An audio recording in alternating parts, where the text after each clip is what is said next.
안녕하세요. 평소에 유튜브 채널에 올라오는 사연을 즐겁게 듣는 사람 중 한 명의 평범한 구독자입니다. 즐겁게 들을 줄만 알았지 제가 여기 사연을 제보하게 될 것이라고는 생각할 줄 몰랐는데 살다 보니 이런 날도 오네요. 신기한 인연에 대해 제보하고 싶어서요. 여러분은 살면서 혹시 이 사람이 내 연인이구나 하고 느껴보신 적이 있으신가요? 지금 부부의 연을 맺고 계신 분이 그러실 수도 있으실 거고 내가 낳은 자식이 그런 인연이라고 느끼신 분들도 있으실 거고요. 인연이라는 것이 만나게 될 사람은 무슨 고초를 겪어도 언젠가 다시 만나게 된다고 전 그게 정말 유튜브 사연 속에서만 나오는 말도 안 되는 얘기라고만 생각했는데요. 정말 얼마 전에 제가 겪은 일 덕분에 정말 사람의 인생에서 인연이라는 것은 정해져 있구나 제대로 느끼게 됐거든요. 이 인연에 대한 얘기를 해보고자 사연을 보내게 됐습니다. 제 인생은 시작부터 따뜻함과는 거리가 멀었던 것 같아요. 아니요, 오히려 반대였죠. 어렸을 때부터 신이 있다면 절 대놓고 미워하기라도 하는 게 아닌가 싶을 정도로 너무 모질고 힘든 인생을 살아왔거든요. 전 9살 부모님의 손에 이끌려 고아원에 버려지게 됐습니다. 다른 친구들은 어땠을지 모르겠어요. 살면서 부모님을 어떻게든 다시 한번 만나보고 싶다. 그래도 얼굴 한 번은 보고 싶다. 이런 얘기 들을 때 저 혼자 공감이 안 되더라고요.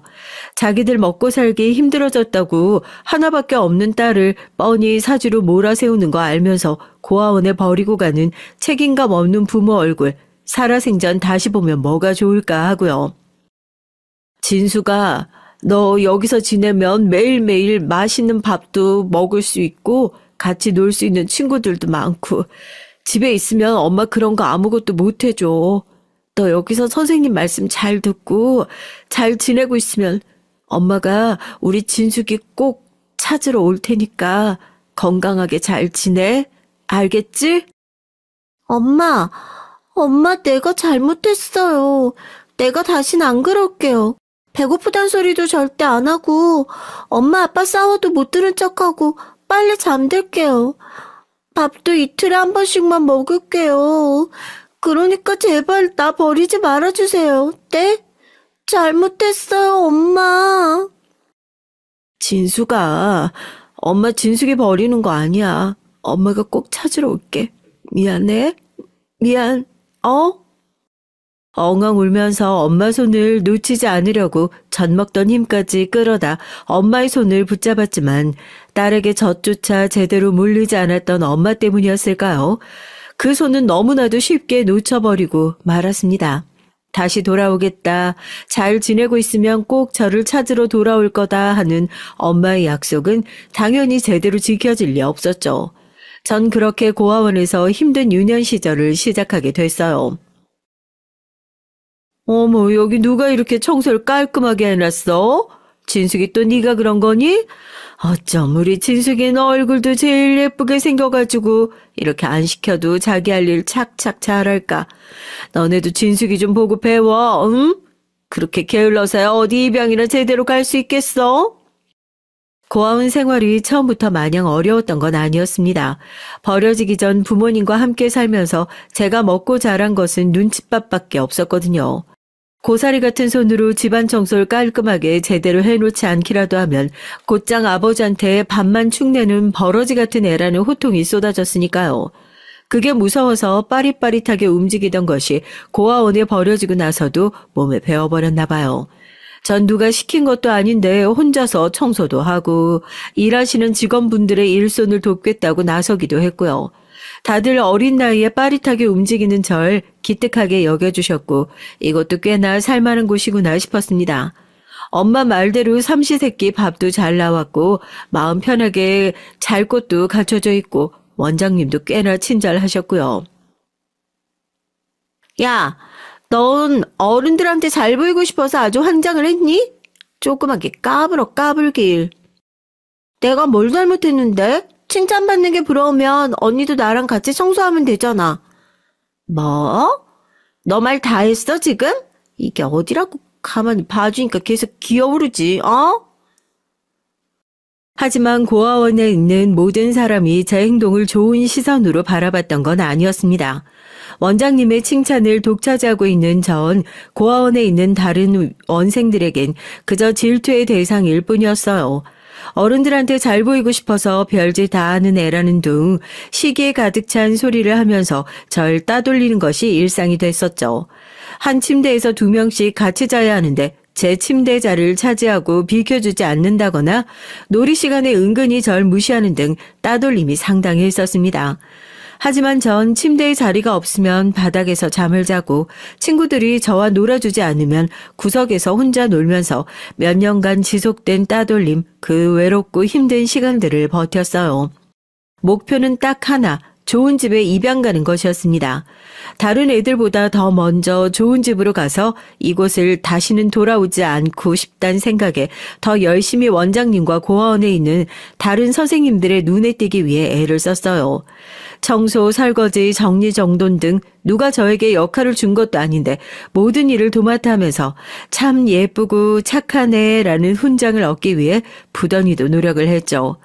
그러나 이런 모습은 다른 아이들에게 더 큰 질투와 시기를 받게 됐습니다. 그래봤자 애들 장난 수준의 괴롭힘 아니냐고요? 그게 아주 큰 화를 불러일으키게 됐답니다. 다들 내일 발표회 준비 잘 끝났지? 이번에 회장님이랑 회장님 따님도 자원봉사자로 행사에 참여하신다고 하니까 괜한 문제 일으키지 말고. 제가 있다 온 고아원엔 원장님이 회장님이라고 부르시는 분이 계셨어요. 고아원에 계신 분은 아니고요. 어디 유명한 기업의 회장님이라고 하더군요.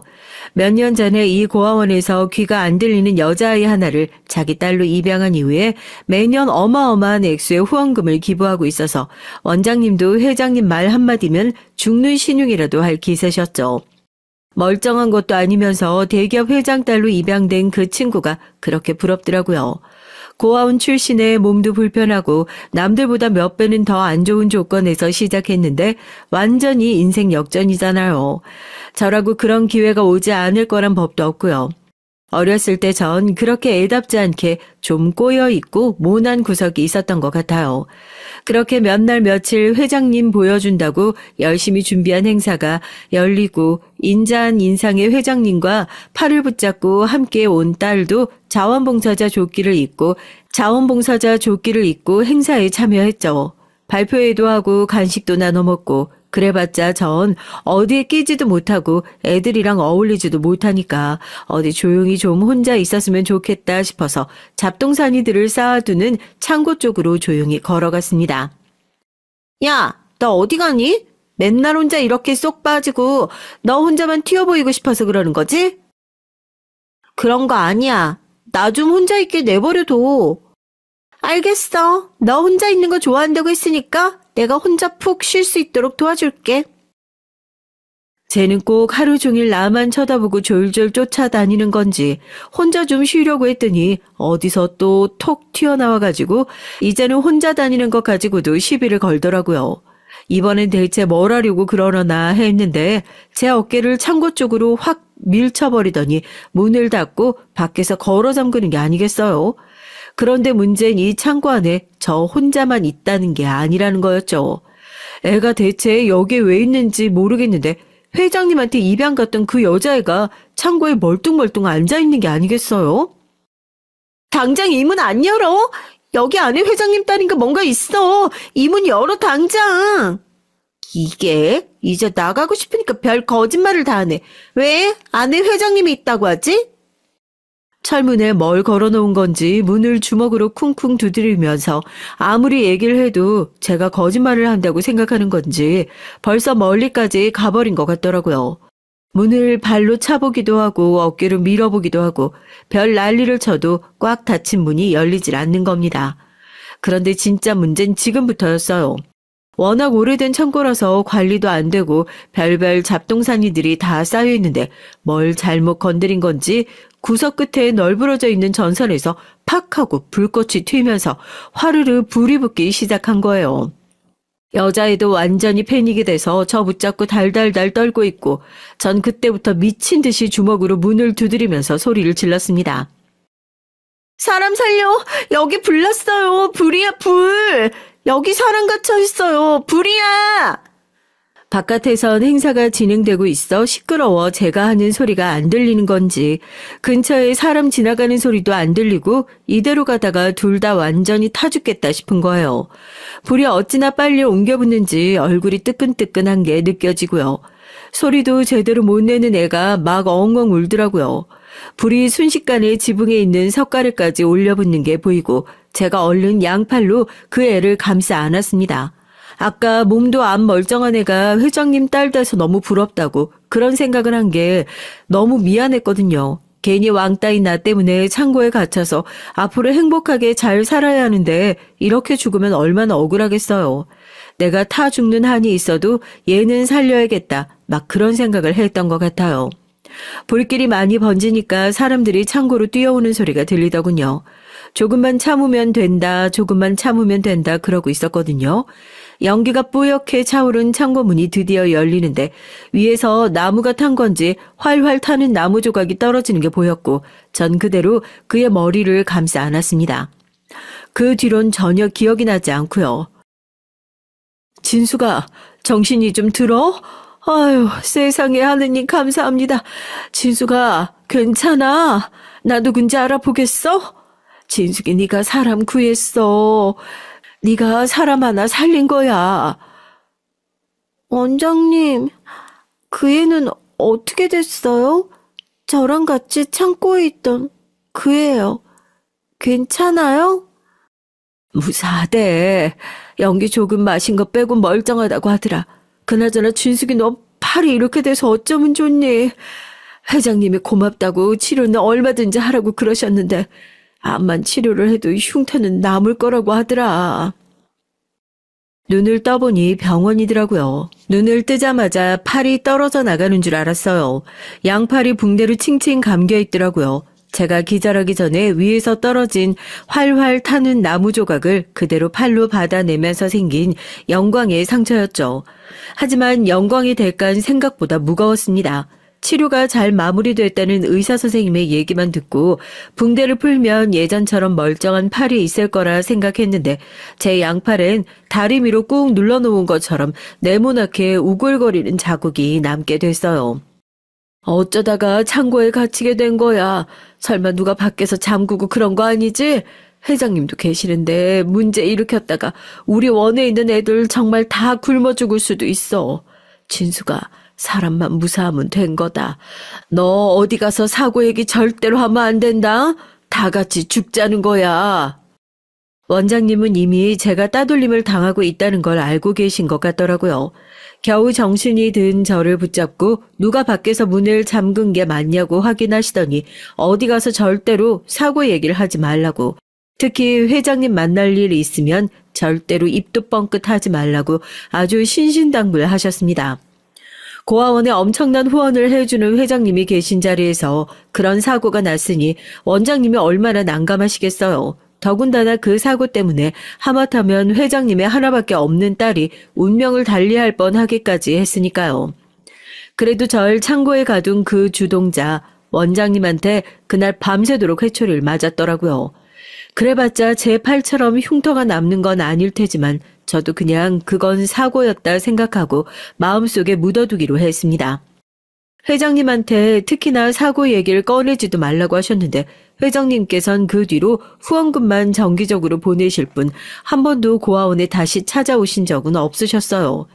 제가 회장님이 주신 돈으로 병원을 왔다 갔다 하며 치료도 받고 있다는 건 알았지만 그래도 죽을 각오를 하고 그 친구를 지켜냈는데 적어도 얼굴 보고 고맙다는 인사 한마디 정도는 해주실 줄 알았거든요. 이게 엄마 없는 사람의 서러움이구나 했죠. 서러운 건 그뿐만이 아니었습니다. 겨우 팔에 흉터 2개 생긴 것뿐인데 긴 팔 입으면 잘 보이지도 않는데 애들끼린 거의 괴물 취급을 하더라고요. 제 팔 봤어? 나 밥 먹을 때 제 근처에 앉기 싫어. 아니, 저 정도면 자기가 알아서 가리고 다녀야 되는 거 아니야? 아, 진짜 속 안 좋아. 야, 듣는다.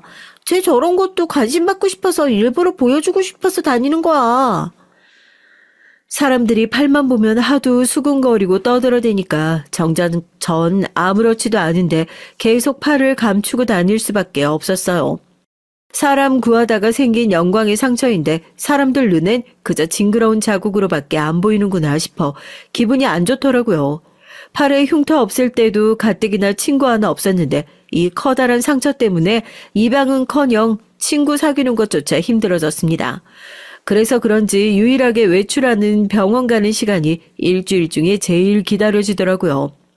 화상 전문 병동에 가면 반팔을 입고 돌아다녀도 아무도 제 팔을 이상하거나 징그럽게 보는 사람이 없었으니까요. 인상 한번 찡그리지 않고 소독을 해주고 거지를 갈아주는 간호사 선생님들이 그렇게 멋있어 보이더라고요. 인상은 아파서 제가 쓴다니까요. 선생님, 저 팔 이렇게 흉터 있는 사람도 간호사 할 수 있어요? 팔에 용문신 있는 거 아니면 괜찮아요. 근데 공부 엄청 열심히 해야 될 텐데. 그때부터 난 간호사가 되어야겠다 결심한 것 같아요. 엄청 아픈 상처를 표정 하나 바뀌지 않고 대하는 모습이 이건 정말 아무것도 아니다라고 말하는 것 같아서 괜시리 위로가 되더라고요. 그리고 이왕이면 나도 그렇게 남을 위로해 줄 수 있는 사람이 됐으면 좋겠다 하고요.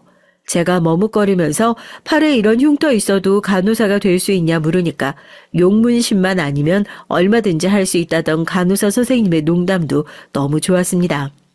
잘 사는 집에 입양 가서 행복하게 살아야겠다는 꿈을 꾸던 제가 이젠 내가 스스로 행복한 인생을 한번 만들어 봐야겠다 처음으로 결심했어요.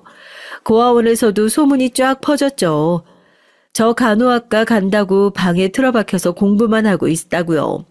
학원 하나 다니지 않는데 성적도 꽤 좋은 편이었어요. 학교에서 선생님들은 아까워 죽으려고 그러시죠. 간호학과 가기엔 성적이 너무 좋은 것 같은데 학과를 바꿔서 더 높은 대학에 써보는 게 어떻겠냐고요. 제가 또 목표를 한번 정하면 남이 무슨 소리를 하든지 잘 안 들어요. 안 된다고 전 무조건 간호학과 가야 한다고 수시 1지망부터 6지망까지 전부 다 간호학과만 썼습니다. 그리고 전부 다 합격했고요. 그중에서 가장 높은 성적의 대학 골라갔습니다.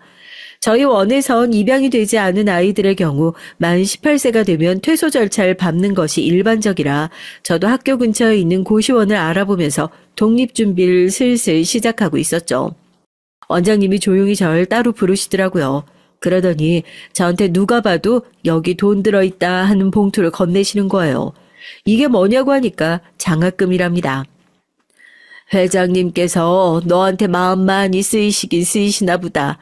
따로 좀 챙겨달라고 특별히 부탁을 하시더라. 이도님은 고시원 말고 학교 근처에 괜찮은 자취방 정도 알아볼 수 있을 거야. 공부 열심히 해서 간호사 되겠다는 생각이 기특하다고. 다 챙겨줄 수 없어서 진숙이 너만 따로 챙겨주는 거니까 괜히 다른 애들 알지 않게 조심하고. 무슨 말인지 알겠지? 정 그 봉투가 그렇게 달갑진 않더라고요. 사고 난 이후로 직접 와서 괜찮냐는 말 한마디 없이 치료비 지원해줘. 거기다 다른 애들한테 한 번 준 적 없는 장학금까지 지원해줘. 몸 불편한 애를 그것도 고아원에서 입양까지 할 정도라 꽤나 괜찮은 사람이라고 생각했는데 사실 뭐든 돈으로 해결하려고 드는 사람이 아닌가 싶기도 하고 막 썩 좋아 보이지가 않더라고요. 사람 안 좋아 보인다고 주시는 돈 안 받아요.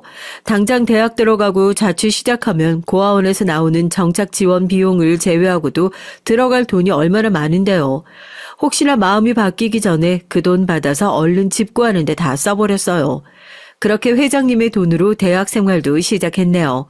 대학이라고 뭐 크게 다를 게 있겠어요. 제 팔의 흉터를 불편해하는 사람은 어딜 가나 여전히 있었고 전 밤이든 낮이든 여름이든 겨울이든 사람들 시선 피해서 열심히 가리고 다니고요.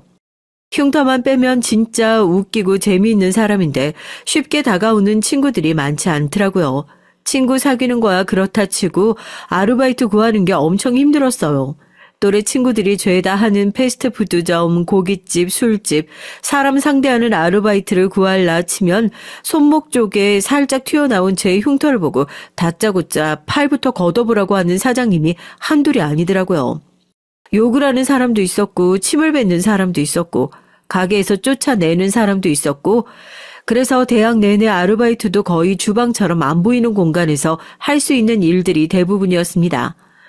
그건 병원 들어갈 때도 마찬가지였고요. 팔에 용문신만 없으면 이 커다란 흉터를 가지고도 간호사를 충분히 할 수 있다 그러셨는데 글쎄요. 시험 합격하고 나서도 병원의 최종 면접에서 번번이 떨어지는 이유는 정확히 듣지는 못했지만 제 겉모습 때문이었던 것 같습니다. 다 좋은데 저 팔이 환자들한테 불쾌감을 줄 수 있을 것 같다는 얘기를 대놓고 했던 곳도 있었어요. 뭐 살면서 이런 일로 하루 이틀 거절당해 보나요? 7.8개 정신으로 떨어져도 다음 달에 마치 처음 보는 사람처럼 또 지원하고 그 다음에 공고가 올라오면 또 지원하고 겉모습을 제외한 나머지 성적들은 전부 다 괜찮으니까 항상 최종 면접까진 올라가더라고요. 그렇게 몇 번이고 다시 도전을 하다 보니 결국 면접관들도 제 끈질김은 인정하기 시작했습니다. 제가 그렇게 가장 가고 싶었던 화상 흉터를 치료받았던 대형 병원에 합격했을 땐 면접관이 심지어 절 알아보기까지 했다니까요. 하루에 몇십 명의 사람을 오며 가며 마주칠 텐데 자네 그 흉터 이번이 몇 번째 면접이지? 하고요.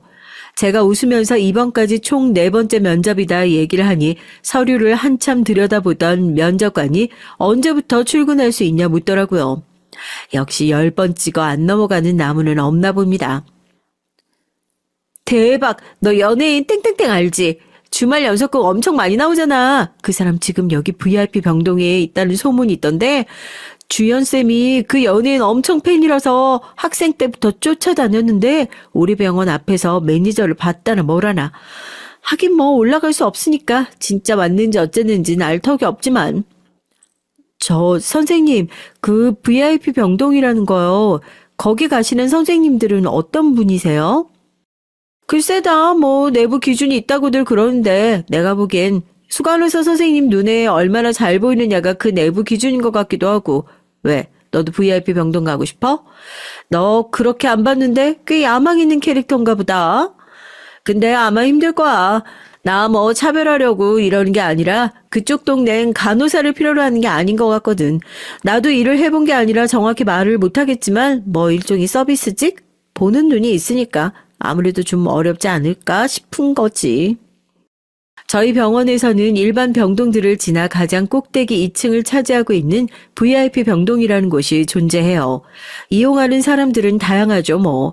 기업 대표도 있고 연예인도 있고 같은 병원에서 근무하고 있는 간호사긴 하지만 일반 병동에 있는 간호사는 어떤 사람들이 저기 입원해 있는지 알지도 못할 정도로 완전히 분리되어 있는 다른 세계 같은 공간이었습니다.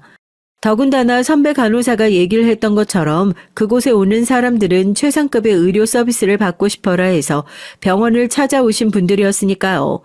속쓰린 얘기였지만 선배 얘기처럼 제가 생각해봐도 그곳에서 일을 하는 제 모습을 그다지 상상이 되지 않더라고요. 간호사들이 그곳으로 올라가고 싶어하는 이유는 딱 하나였어요. 병원 안에서 성공을 위한 열쇠는 일반 병동이 아니라 VIP 병동에 있다고요.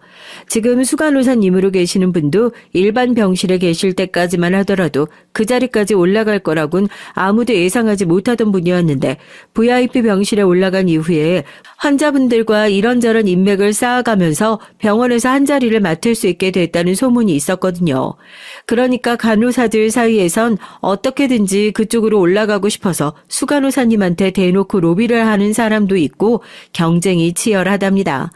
저야 뭐 로비를 할 돈도 없고 딱히 잘하는 것도 없고 그래 그냥 이렇게 간호사가 돼서 밥벌이하고 살고 있는 게 어디냐. 여기 만족하며 하고 있는 일이나 열심히 하면서 살자 하는 마음으로 다니고 있었는데 오히려 그렇게 아등바등 줄 한번 대고 싶어서 환장한 사람들을 제치고 그 특별한 기회가 저한테 가장 먼저 주어졌다니까요.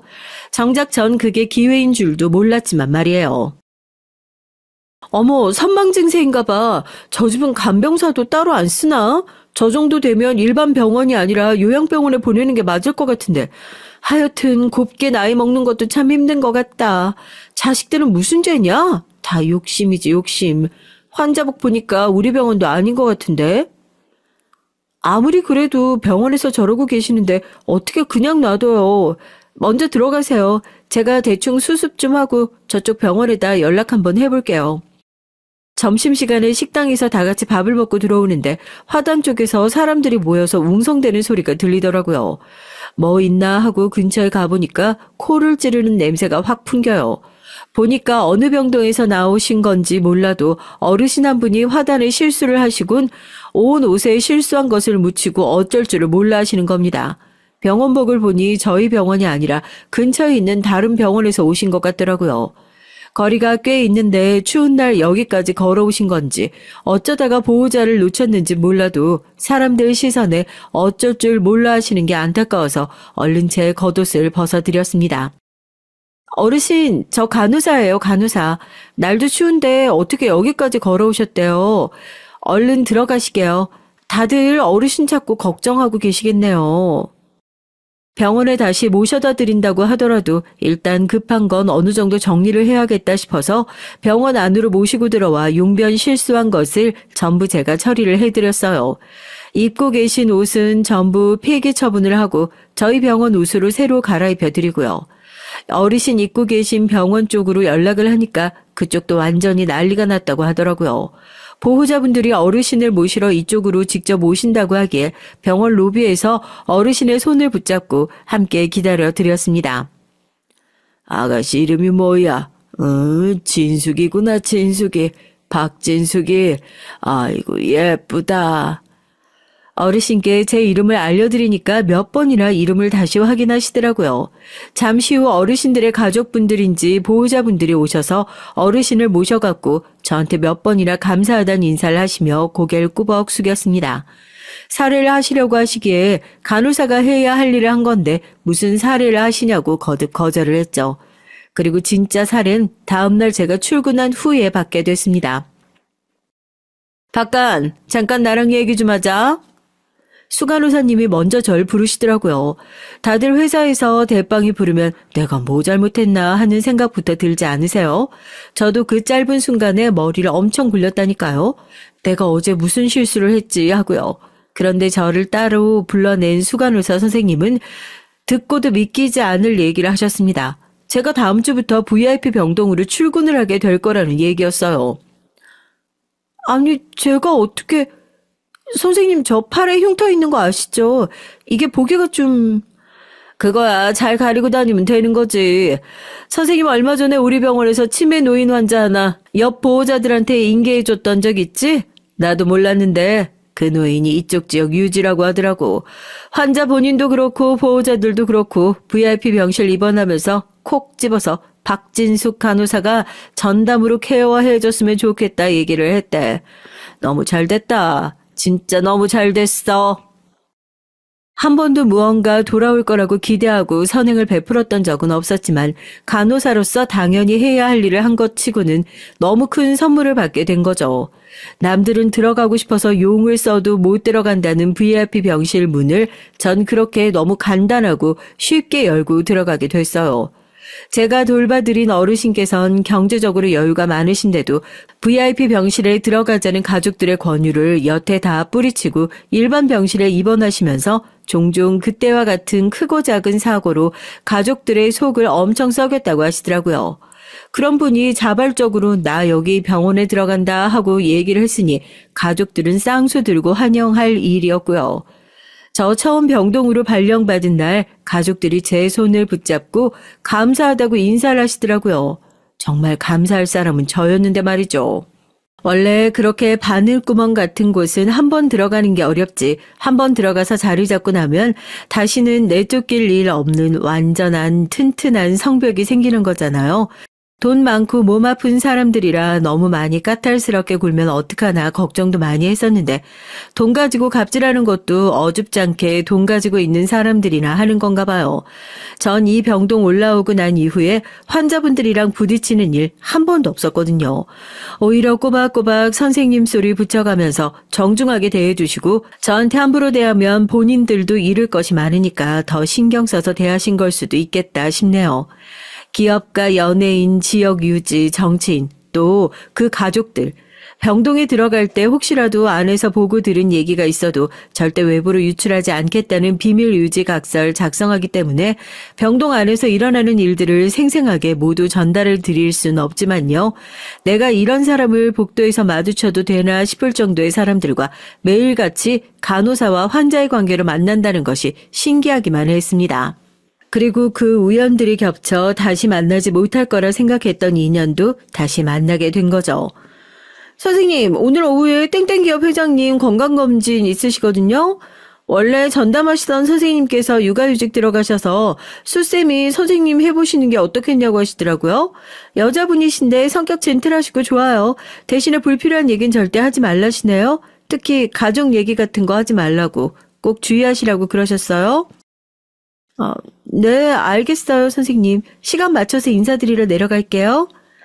환자분들이 워낙 특별하신 분들이니까 이전에 병원 왔을 때 자기 봐줬던 간호사가 바뀌는 걸 별로 안 좋아하시는 분들이 많으세요. 그날 건강검진을 하러 오신다는 회장님께서도 원래 전담 간호사님이 따로 계시는데 출산휴가 들어가셔서 건강검진 일정에 제가 동행하게 됐죠.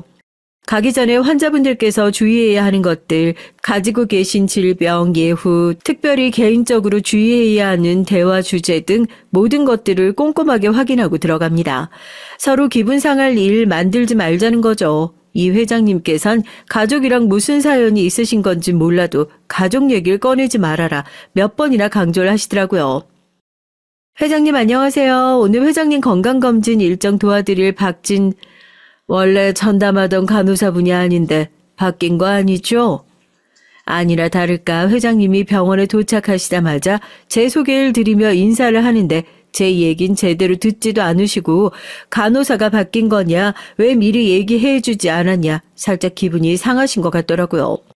젠틀하긴 무슨 엄청 예민한 것 같은데 속으로만 생각하고 그때부턴 입 다물고 조용히 뒤만 졸졸 쫓아다녔습니다. 검진이 끝나고 1인실에 누워 비타민을 한 대 맞고 싶어 하셔서 링거를 준비하고 있었고 주사를 놓고 수액을 높이 거는 과정에서 팔토시가 조금 말려 올라갔어요. 누워서 제 쪽을 바라보고 계시던 회장님이 눈을 동그랗게 뜨고 저를 쳐다보시길래 저도 깜짝 놀라서 황급히 팔토시를 쭉 잡아당겨 흉터를 가렸죠. 불쾌하게 해드렸다면 죄송합니다. 혹시라도 보시기 불편하면 제가 수간호사님께 말씀드려서 담당 간호사 바꿔달라고 말씀드리겠습니다. 아니에요. 잠깐 이쪽으로 좀 앉아봐요. 방금 가린 거 혹시 흉터예요? 제 팔을 보고 정말 소스라치게 놀라시기에 전 제 팔에 있는 흉터가 징그러워서 그러시는 줄 알았어요. 워낙 예민하신 분들도 많으니까 왜 하자 있는 사람을 담당 간호사로 했냐, 나중에 이런 소리 나오는 것보단 마음에 안 드시는 게 있으면 담당 간호사를 바꿔드리겠다 제가 먼저 말씀까지 드렸고요. 그런데 제가 뭔가 핀트를 잘못 잡았나 봐요.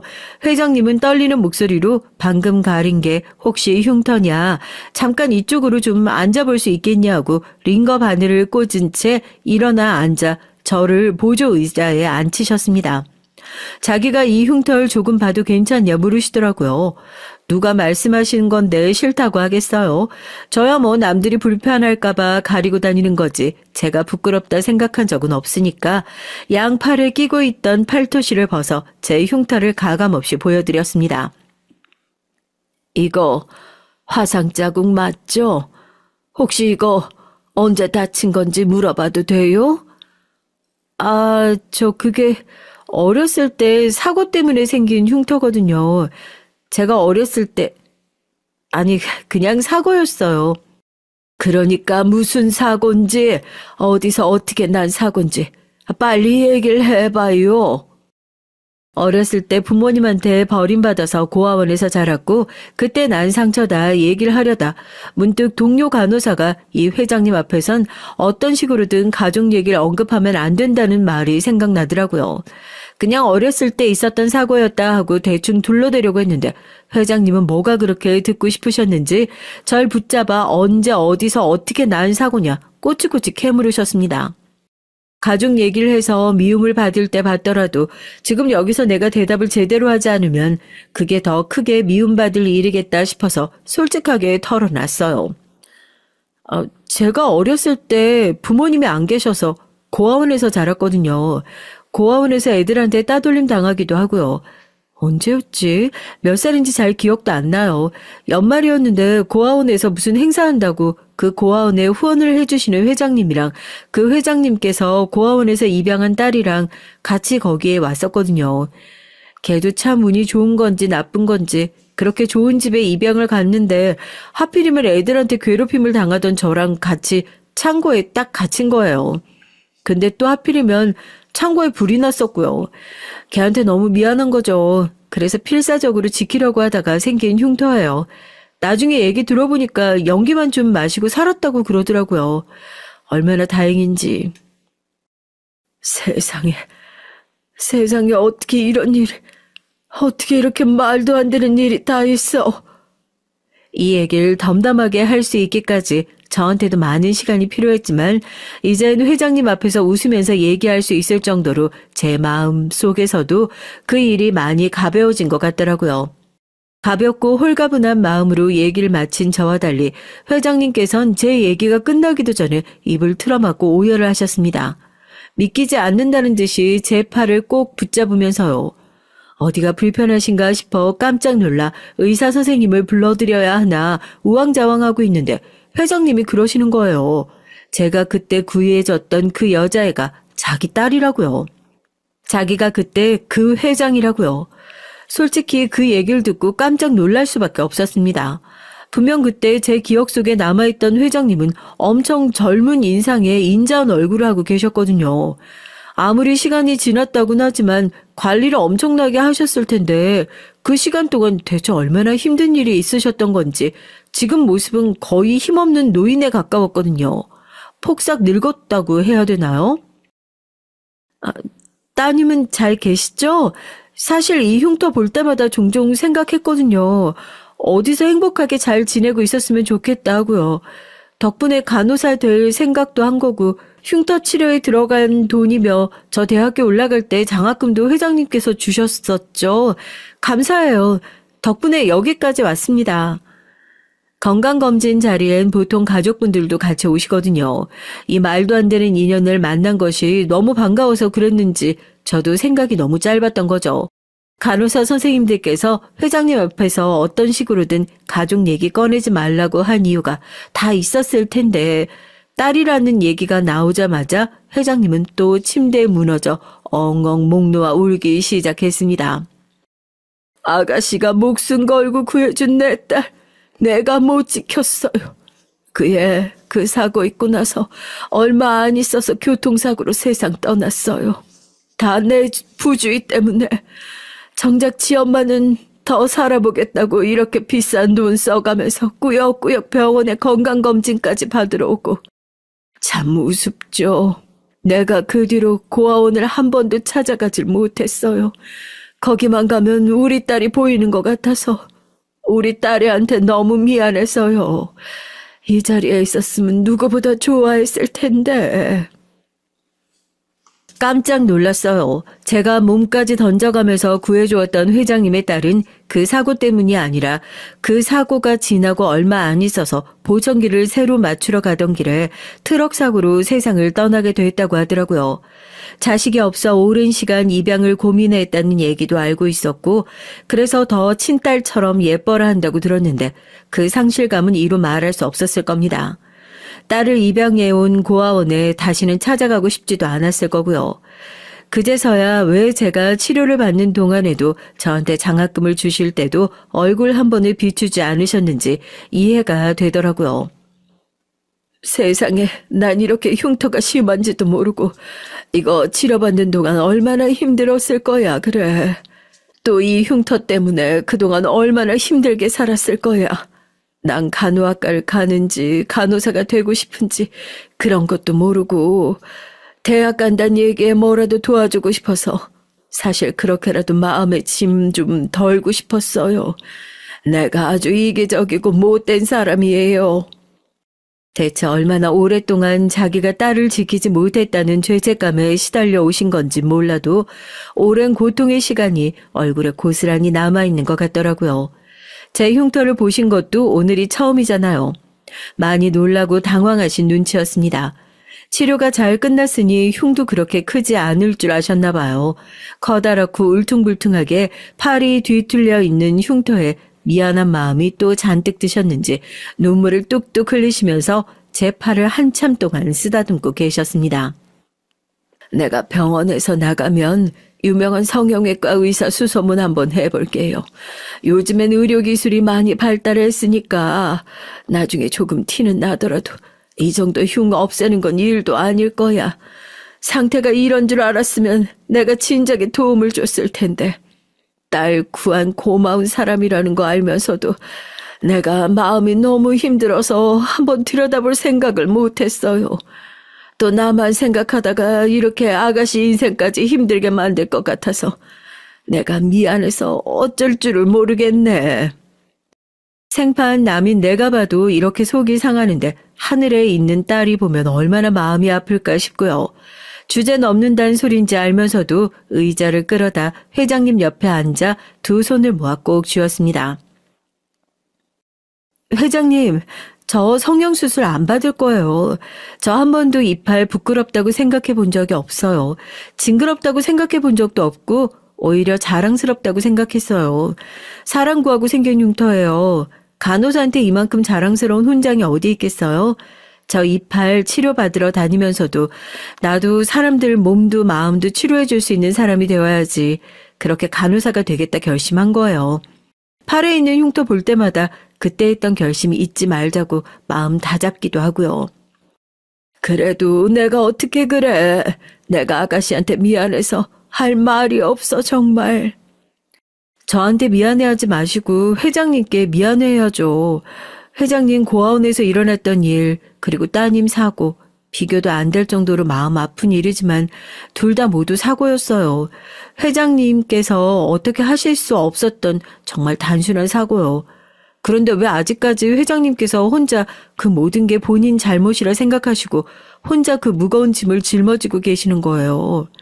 하늘에 계신 따님이 이런 회장님 모습 보시면 정말 마음 편하실 거라 생각하세요? 회장님은 제 품에 안겨 오열을 하기 시작하셨습니다. 슬퍼서 흘리는 눈물이 아니라는 것 정도는 잘 알고 있었어요. 우연에 우연히 겹쳐 만들어진 만남이었지만 병원에서 저와의 만남을 통해 그동안 회장님의 가슴을 무겁게 짓누르고 있었던 죄책감으로부터 해방된 것처럼 보여 얼마나 다행이었는지요. 그리고 그 모습을 보면서 저도 제가 꿈꿔왔던 몸뿐만 아니라 마음까지 치료해 줄 수 있는 진정한 간호사로 거듭날 수 있게 된 것 같아 참 뿌듯하기까지 했습니다. 회장님께선 몇 번이나 다시 물으셨어요. 정말 성형수술을 하지 않아도 후회가 없겠냐. 그동안 저도 이 흉터 때문에 어지간히 힘든 일들이 많았을 것 같은데 정말 안 해줘도 괜찮겠냐 하고요. 단 1초도 고민하지 않고 괜찮다고 말씀드렸어요. 대신에 부탁이 하나 있다고요. 성형수술이면 아무래도 큰돈 들어가는 일이잖아요.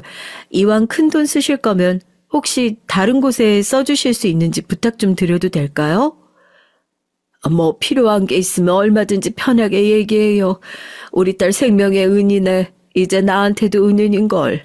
내가 아가씨 위해서 못해줄 게 뭐가 있겠어요. 말만 해요. 뭐가 필요해요?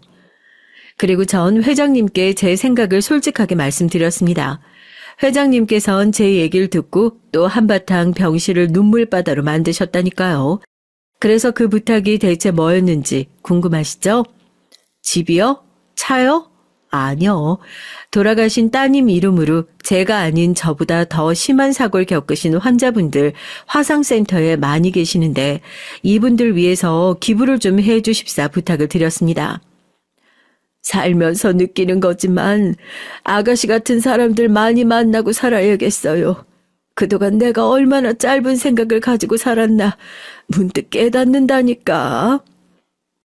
돈 없어서 이식 못하는 사람도 많이 있어요. 분명히 따님분도 이런 큰 뜻에 본인 이름으로 함께 하시는 거 뿌듯하게 생각하실 거예요. 이걸로 제 빚은 몽땅 청산한 거니까 회장님께서도 이제 조금 마음 편히 지내셨으면 좋겠어요. 진심으로 감사해요. 저와 약속을 마친 회장님께선 병실을 나가자마자 정말 말도 안 되는 액수의 금액을 따님과 제 이름으로 각각 화상센터에 기부를 해주셨습니다. 병원 사람들도 다들 시겁했죠. 대체 회장님과 무슨 관계이길래 기부를 다른 사람 이름도 아니고 선생님 이름으로 직접 해주시냐고요. 그것도 따님이랑 똑같은 금액으로요. 사실 선생님 뭐 알고 보면 숨겨진 회장님 딸, 원장님 자식 이런 거 아니야? 아니 완전 대박이잖아. VIP 병동 올라온 지 얼마나 됐다고 벌써 회장님이 선생님 이름으로 저렇게 큰 액수를 병원에 기부까지 해주시냐고. 병원장님이 입이 아주 귀에 걸렸어. 일개 간호사 이름을 정확하게 외우고 계시더라니까. 출세길 열렸다. 출세길 열렸어. 출세길은요. 간호사가 환자들 열심히 돌보면 그만이지. 그리고 그런 거 절대 아니니까 괜히 이상한 소문 내시면 안 돼요. 옛날에 깊은 사연이 있는 그냥 그런 분이에요. 그 정도만 알아두세요. 지금도 회장님께선 건강검진이나 진료를 받기 위해 VIP 병동을 오가며 들리시고 계세요. 그때마다 꼭 제 얼굴을 보고 가시고요. 갑작스럽게 만나게 된 인연이긴 하지만 지금은 때로 친구처럼 서로 몰랐던 것들을 알려주고 알아가며 서로의 세계를 넓히는 깊은 관계가 되었답니다. 회장님께선 그때 기부를 시작으로 병원에 본인이 도울 수 있는 환자들이 누가 있을지 또 어떤 식으로 돕는 게 좋을지 고민하기 시작하셨고 전 요즘 회장님을 도와서 그런 것들을 실무적으로 해결하는 일들을 하고 있어요. 앞으로도 회장님과 함께 선한 영향력 펼쳐가면서 살려고요. 간호사 중에 제일 멋있는 간호사 되는 건 좀 어려울 수 있어도 팔에 흉터 있는 간호사들 중에서 제일 멋진 간호사가 될 수 있지 않을까요? 앞으로도 제가 있는 자리에서 많은 환자들의 몸과 마음을 고쳐가며 열심히 일하며 살겠습니다. 사연을 들으시는 분들께서도 다들 건강 조심하시고 언제 어디서 갑자기 찾아올지 모르는 귀한 인연을 놓치지 않으시길 진심으로 기도할게요. 안녕하세요. 열심히 일을 하며 한 가장으로 살고 있는 남자입니다. 최근 어머니를 잃고 굉장히 힘든 삶을 살고 있어요. 어머니를 잃고 아무것도 하기가 싫었습니다. 모든 걸 다 두고 떠나고 싶었죠. 하지만 제겐 아직 어린 아이들이 있어서 떠나지도 못하고 거의 죽지 못해 살며 일을 하고 있습니다. 그날만 생각하면 전 손이 떨리고 마음이 아프네요. 그날 일을 잊고 싶은데 어째 잊을까요? 시간이 약이라지만 언제 무던해질지 모르겠네요. 이렇게라도 얘기를 하면 마음이 조금 편해질까요? 솔직히 제 마음 편해지자고 적습니다. 그래서 재미있게 들어달라 말도 못하겠어요. 그래도 제 얘기가 듣고 싶다면 먼저 감사 인사드리고 얘기를 시작하겠습니다. 전 장남으로 아버지, 어머니, 여동생, 할머니와 한 집에 살았어요. 할머니는 저와 동생을 아주 예뻐해 주셨지만 어머니를 그리 좋아하진 않았습니다. 할머니께선 저희 앞이라고 숨길 생각도 하지 않으셨죠. 오죽했으면 어린 제가 할머니께 어머니 좀 그만 괴롭히면 안 되겠냐고 했을 정도니까요. 그런데 그날 어머니가 저 때문에 한 소리를 들어야 했어요. 자기 얘기를 어떻게 했으면 애가 그런 소리를 하냐며 어머니에게 모진 말을 했습니다. 그 이후로 할머니에게 어머니 얘기를 할 수가 없었어요. 제 말이 독이 된다는 걸 알아챘기 때문입니다. 그래서 할머니가 어머니에게 그 어떤 말을 하더라도 저희는 할 수 있는 게 없었어요. 할 수 있는 거라고는 할머니에게 재롱을 부리는 것과 놀아달라고 떼쓰는 것밖에 없었죠. 그래도 다행히 효과가 꽤 있었습니다. 그래서 매번 할머니에게 놀아달라고 했어요. 근데 그걸 또 할머니는 엄마라는 사람이 얼마나 애를 못 보면 할머니에게 떼를 쓰냐며 한 소리를 하더라고요. 어렸을 때부터 그런 소리를 듣고 자라니 할머니를 좋아할 수가 없었습니다. 아무리 제게 잘해준다고 해도 전 할머니가 너무 미웠어요. 그만큼 전 어머니가 너무 좋았고 제 우상이었거든요. 어머니는 굉장한 미인이었어요. 키도 굉장히 컸고요. 어머니 키가 167에서 8 정도였으니 큰 편이죠. 어머니는 이름도 고왔는데 도망간다고 결혼하고 나서 이름을 아주 못나게 바꾸기도 했습니다. 아주 어릴 때라 기억은 나지 않지만 할아버지는 어머니를 참 좋아했던 것 같습니다. 늘 다정하게 부르는 게 기억이 나거든요. 하지만 제가 할아버지의 얼굴이 기억나지 않을 정도로 일찍 돌아가셔서 아쉬웠죠. 일찍 돌아가셨지만 할아버지의 다정한 목소리가 기억이 나는 이유는 할머니의 구박 때문이었습니다. 왠지 모르겠는데 할머니가 어머니에게 뭐라고 하실 때마다 할아버지의 목소리가 들렸어요. 얼마나 듣기 싫었으면 생각도 나지 않는 할아버지의 목소리를 떠올리려 노력을 했을까요? 그 뒤로 나이가 차고 나선 저도 모르게 할머니를 무시하기 시작했어요. 할머니께는 죄송하지만 사춘기도 오고 어린 시절을 떠올리면 좋지 않은 감정들이 일어났기 때문에 어쩔 수 없었습니다. 심지어 제가 할머니를 더 안 좋게 생각을 하게 된 건 아버지의 영향도 컸어요. 아버지는 사업 실패로 매번 술을 마시고 들어와 늘 어머니에게 욕을 했습니다. 때리진 않았지만 늘 어머니에게 문제라며 욕을 했고 거기에 질세라 할머니도 가세해 어머니를 못살게 괴롭혔거든요. 그러니 제가 좋아할 수 있겠습니까? 그런데 가장 큰 문제는 사춘기 때 할머니뿐만 아니라 어머니에게도 못되게 굴었다는 점이에요. 어느 순간부터 어머니도 이해가 가지 않았습니다. 누구나 욕을 듣는다면 기분이 안 좋지 않나요? 그런데 어머니는 매번 듣고만 있으면 답답할 지경이었어요. 그래서 어머니가 굉장히 바보 같다고 생각을 했습니다. 이 집구석이 지긋지긋했어요. 그래서 비뚤어지고 말았죠. 늘 의문이 들었습니다. 우리 집은 왜 이렇게 가난하고 어른들은 왜 매번 화만 내고 서로를 잡아먹지 못해 안달이 났을까 의문이었죠. 저희 집은 점점 가난해졌고 사이도 점점 나빠졌어요.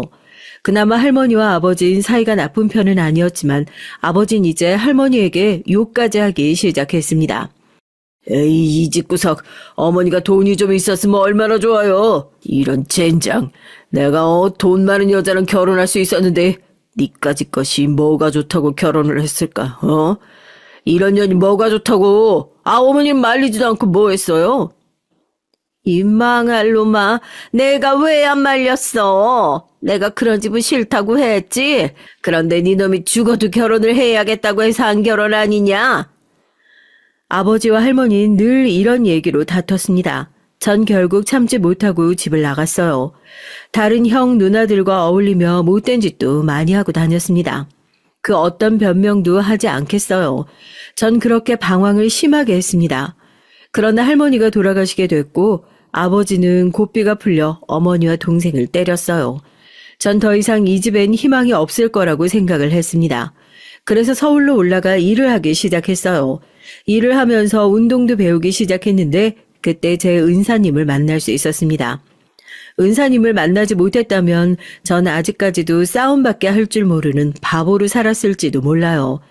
은사님 덕분에 정신을 차려서 검정고시를 봐서 고등학교에 졸업을 할 수가 있게 됐고 대학교 진학을 목표로 공부를 열심히 하기로 다짐했습니다. 그 전에 은사님이 부모님께 꼭 찾아가라고 해서 전 몇 년 만에 고향으로 내려갔고요. 처음엔 정말 용기가 나지 않더라고요. 그렇게 나간 주제에 욕먹는 게 두려워 많이 망설였어요. 하지만 이때가 아니면 또 언제 찾아갈까 싶어 용기를 내 집으로 찾아갔죠. 그런데 제가 알던 집과는 다르게 생겼더라고요. 이렇게 낡았나 싶었고 집엔 옹기라곤 찾아볼 수가 없었습니다. 사람이 사는 집이 아니었어요. 전 옆집에 사는 분들에게 물어봤죠. 그러자 그 할머니가 절 알아보시곤 왜 이제 왔냐고 막 우시는 거예요. 무슨 일이냐고 물어봐도 아무 말 하지 않고 그저 울기만 했습니다. 그런데 그때 낯익은 목소리가 들렸어요. 어머니의 목소리를 잊을 수가 없었죠. 어떻게 잊을 수가 있겠어요. 그런데 어머니의 모습은 집과 마찬가지로 제가 알던 모습과 굉장히 달랐습니다. 통통했던 어머니의 모습은 없어지고 마르다 못해 깡마른 모습을 하고는 나사 하나 빠진 모습으로 아무런 감정 없이 절 쳐다봤어요. 저에게 욕을 하지도 반기지도 않았습니다. 그냥 절 지그시 쳐다보며 제 이름을 말하고 있었어요. 하지만 이상하게도 제 이름을 말하고는 있지만 절 보고 있는 것 같지 않았습니다. 그 모습을 보고 또다시 옆집 할머니가 울면서 제게 얘기를 했어요. 이놈아, 너는 왜 이제 와서는 네 애미 고생이랑 고생은 다 하고 남은 자식 하나 보내고 일이 힘들게 살았는데 너는 왜 이제 왔어? 자식을 보내다뇨? 그런데 할머니의 말씀이 조금 이상했습니다. 저희 집에 자식이라고 해봤자 저랑 여동생 둘뿐이라 남은 자식이라고 해봤자 여동생뿐인데 여동생을 보냈다고 하니 그 말을 듣고 당황을 했죠. 어머니, 예진이 시집 보냈어요? 왜요? 아버지가 보냈어요? 시집 보내긴 뭘 보내? 저 세상으로 보냈지 이놈아. 할머니의 말을 듣고 땅에 주저앉고 말았습니다. 여동생은 몇 개월 전 사고로 세상을 떠났다고 했어요.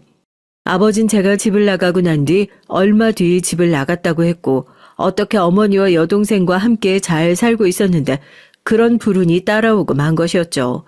그 후로 어머니는 밥도 먹지 않고 매일 동생을 찾아 나섰다고 했습니다. 그나마 동네 분들이 어머니를 챙겨줘서 다행이지 아니었으면 어머니도 동생을 따라갔을 거라고 했어요. 어머니는 제 말이 들리지 않는 모양이었습니다. 전 다시 한번 더 어머니를 불렀어요. 어머니! 그제야 어머니는 절 바라봤습니다. 그리고 어머니는 제 이름을 부르면서 울면서 절 안았어요. 왜 이제 왔어?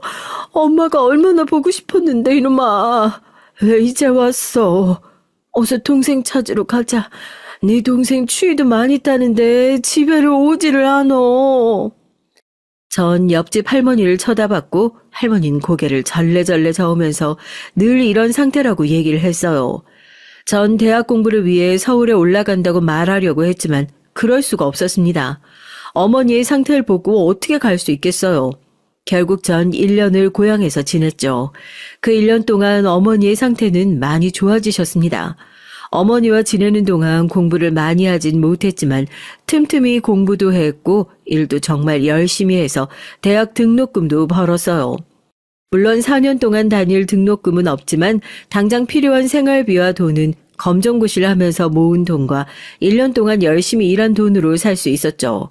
그리고 정말 다행인 건 어머니께서 동생이 떠났다는 걸 받아들일 수 있게 됐다는 것입니다. 그래서 전 1년 전 하지 못했던 말을 하게 됐어요. 어머니, 저 실은 대학에 가고 싶어서요. 어머니에게 하는 모든 말이 조심스러웠습니다. 괜히 내가 대학에 간다고 해서 어머니를 떠나 상처를 주는 게 아닌가 생각을 했죠. 장하네, 내 아들. 하고 싶은 거 해야지. 그래. 그런데 이 애미가 모은 돈이라고는 이것밖에 없는데 괜찮겠니? 아니면 어디 돈 빌릴 곳 있으면 내가 어떻게든 마련할 테니까 걱정 말고 대학 가. 어머니 괜찮아요. 그동안 모은 돈으로 가면 돼요. 그래도 네가 어떻게 모은 돈인데 그걸 써. 그러지 말고 내가 빌려볼게. 어머니 진짜 괜찮아요. 이것저것 지원받으면 괜찮을 거예요. 그리고 공부하면서도 일을 하면 되니까 너무 걱정하지 마시고요. 어머니를 안심시키고 전 다시 공부에 집중했습니다. 그 덕에 전 지방이지만 꽤나 좋은 학교에 갈 수 있게 됐고 전액 장학금을 받으며 다닐 수 있게 됐죠. 제가 할 수 있는 일은 늘 열심히 했어요. 일도 공부도 연애도 다 열심히 했습니다. 학창 시절의 방황을 잊지 않고 좋은 사람이 되려고 노력도 많이 했고요. 그래서 대학교 때 본 친구들은 제가 방황을 했다고 했을 때 아무도 믿지 않더라고요. 하지만 굳이 안 좋은 모습을 보여줄 필요는 없잖아요. 그래서 전 최대한 얌전한 학생이었던 척 했습니다. 저희 학창 시절과 대학 시절은 그렇게 끝이 났습니다. 정말 많은 일들이 있었지만 다시 어머니랑 재회를 한 게 가장 큰 사건이었죠. 뭐랄까 방황도 심하게 하기도 했고 늘 어머니에 대한 안타까움이 있어서 그런지 점점 어머니를 향한 이 마음이 커지더군요. 그래서 전 어머니를 위하면서 살기로 결심을 했어요. 그런 결심을 하면서도 저와 결혼할 사람이 조금 안쓰럽긴 하더라고요. 하지만 어쩌겠어요? 그럼 결혼을 안 하면 되는 거 아닌가요? 저야 결혼을 무조건 해야겠다는 생각은 없었습니다. 다만 어머니가 한 번씩 결혼 얘기를 꺼내서 결혼을 해야겠다는 생각을 가졌을 뿐이었죠. 결혼의 필요성을 느껴 하려고 했던 것이 아니었기 때문에 대단한 절실함은 없었어요. 하지만 제 이상형을 만나고 그런 생각이 싹 사라지더라고요. 선배의 소개로 만나게 됐는데 꽤 괜찮더라고요. 저희는 몇 년의 연애 끝에 결혼을 약속했습니다. 한 가지 문제는 집안 차이가 꽤 나서 걱정이었죠. 우리 집에서 공부 잘하는 사람이 있기 쉽지 않은데 아이고 박사방이 아주 복덩이야. 아닙니다. 그렇게 말씀해 주시니 감사합니다. 그러지 말고 결혼 비용은 우리 쪽에서 다 될 테니까 부담 갖지 말고 사부인한테도 내가 잘 말을 해둘 거니까 걱정 말고. 어머니까지 챙겨주시고 감사합니다. 다행히 장인어른과 장모님이 좋게 봐주셔서 결혼을 허락받을 수 있었어요. 가난하게 자랐는데도 열심히 공부를 해 대단하다고 칭찬을 아끼지 않았죠. 그리고 결혼 비용은 걱정 말라며 처가에서 다 부담하겠다고 하는 겁니다. 그리고 어머니까지 배려를 해주시니 얼마나 감사하겠어요. 전 이 결혼은 아주 성공적이라 생각을 했죠. 제 인생은 이제 필날밖에 없다고 생각을 했습니다. 바보같이 말이에요. 그리고 아내와 저희 본가로 갔어요. 어느 정도 돈을 벌고 나서 어머니에게 이사를 제안했지만 자긴 한평생 살았던 곳에서 살고 싶다며 거절을 하시더라고요. 당연히 수리는 했지만 아내가 불편해할까봐 걱정을 했어요. 처갓집과 너무 비교가 되어 조금 걱정이 됐거든요. 아내는 워낙 잘 사는 집안에서 태어나 걱정을 했는데요. 그런데 아니라 다를까 아내가 불편해하기는 하더라고요. 하지만 고맙게도 어머니에게 내색은 하지 않았습니다. 정말 싹싹하게 어머니에게 친근하게 다가가 먼저 말도 걸고 몸이 먼저 앞서 나갔죠. 그래서 결혼 생활에 대한 걱정은 사실 하나도 없었어요. 하지만 제 아내가 그렇게 어머니에게 행동할 줄 누가 알았겠습니까? 저희는 달달한 신혼 생활을 만끽하고 있었어요. 그리고 저희는 허니문 베이비로 아들을 얻게 됐죠. 더할 나위 없이 행복했습니다. 이제야 완벽한 행복을 찾은 것 같았어요. 전 다짐을 했어요. 아버지 같은 사람이 되지 않겠다고 다짐했죠. 그리고 어느 날 장인어른께서 제게 따로 연락이 왔습니다. 따로 전화를 할 일이 없는데 전화가 오니 괜히 불안하더라고요. 그래, 박서방 바쁜가? 아닙니다. 무슨 일 때문에? 다른 게 아니고 혹시 자네 따로 병원을 차릴 생각은 없나? 내가 투자를 하지. 생각이 있긴 하지만 그래도... 이 사람아, 언제 이래서 개인 병원을 차리나? 그것도 다 대출 끼고 하는 건데 그냥 내가 해준다고 할 때 감사합니다 하고 받아. 하지만 장인어른, 내가 박사방을 위한 것도 있지만 날 체면을 위해서도 그래. 그리고 우리 집안이 공부머리는 아니지 않은 거 알지 않나? 할 줄 아는 거라고는 몸으로 부딪혀서 장사나 할 줄 알지 뭐가 되겠나? 그래서 얼마나 무시를 많이 받았는데 내가 박서방 덕에 큰 소리도 떵떵 칠 수 있고. 그렇게 해주신다면 감사히 받겠습니다. 그래. 그럼 내 나중에 또 연락할 테니 받고. 그렇게 전 장인어른 덕에 개인 병원을 열 수 있었어요. 언젠간 개인 병원을 여는 게 꿈이었는데 이렇게 빨리 실현이 될 줄 몰랐습니다. 가난하게 살던 제가 이런 부귀영화를 누려도 되나 싶다가도 박탈감이 느껴지기도 했어요. 돈이 있으면 쉽게 꿈을 얻는다는 걸 깨달으니 굉장히 기분이 묘했습니다. 그래도 저에겐 잘된 일이니 기분 좋게 병원을 차리기로 했어요. 하지만 병원 개업을 한다는 게 정말 쉽지 않은 일이더라고요. 하나부터 열까지 디자인부터 신경을 써야 하고 사람을 뽑는 일 하나하나 신경을 써야 하니 예민해지기 시작했습니다. 하필이면 아내도 둘째가 생겨 예민해져 싸우기 바빴고요. 아내는 하던 일마저 그만두고 돈만 쓰기 바빴죠. 당신 요즘 돈을 너무 많이 쓰는 거 아니야? 스트레스 받는다고 해도 그렇게 돈을 막 써도 되겠어? 누구는 열심히 일하는데 누구는 쓰기 바쁘네. 당신 말 다 했어? 그러는 당신은 우리 아빠 돈 없었으면 병원 열지도 못했잖아. 그러면서 나한테 돈 얘기를 해? 그건 당신을 생각해서도 나한테 투자를 하신 거지. 그리고 병원 개업했다고 바로 당신 일 그만뒀잖아. 그럼 내가 일해야 돼? 솔직히 나 일하기 힘들어. 나 어디 가서 누구 아래에서 있을 사람 아니라고. 그냥 다른 사람들처럼 살아보고 싶어서 일한 거 가지고 왜 그렇게 얘기를 해? 뭐? 언제든 자긴 평생 일을 하고 싶다며. 이런 평범한 생활이 너무 소소하게 행복해서 좋다며. 그땐 내가 미쳤나 보지. 당신 만나서 낭만이 차 있었나 보네. 그럼 지금 당신은 그런 사람이 아니란 말이지? 그럼 언제까지 내가 낭만에만 갇혀있는 사람인지 알았어? 나 원래 이런 사람이야. 당신 만나려고 일부러 그렇게 얘기한 거지. 왜? 좋은 집안 의사는 당신 안 만나줄 것 같으니까 돈 없는 의사 골라서 만났나 보지? 내가 언제 그런 말을 했어? 당신 말이 그렇잖아. 어떻게든 의사 부인 되고 싶어서 돈 없는 의사 꼬신 건 맞잖아. 왜? 그러면 안 돼? 전 아내와의 말다툼으로 아내의 모든 걸 봤습니다. 이런 모습일 줄 알았다면 결혼을 하는 게 아니었는데 이미 후회하기엔 늦었죠. 이미 둘째도 뱃속에 있으니 누굴 탓하겠습니까?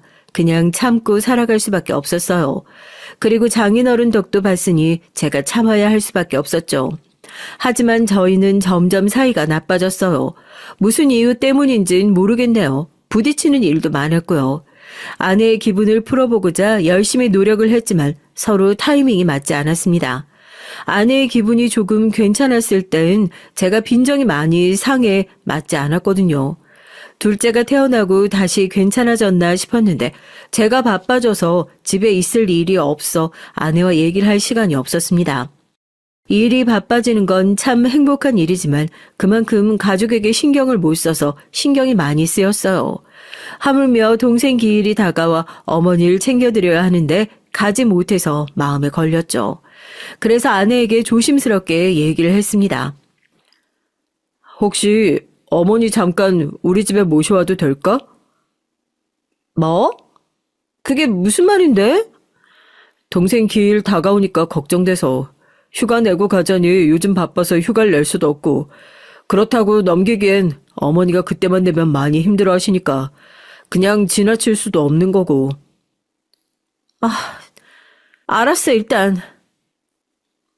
아내의 한숨소리에 전 예민해졌지만 허락을 해준 것만 해도 다행이라 생각해 뭐라고 하진 않았어요. 그래서 동생 기일에 맞춰 어머니를 찾아뵙고 집에 모셔올 수 있게 됐습니다. 그런데 제가 착각을 했을지도 모르겠지만 아내가 어머니를 무시하는 것 같은 느낌이 들더라고요. 어머니가 아이들이랑 놀려고 하면 아이를 데려간다든지 첫째에겐 들어가서 공부를 하라고 했어요.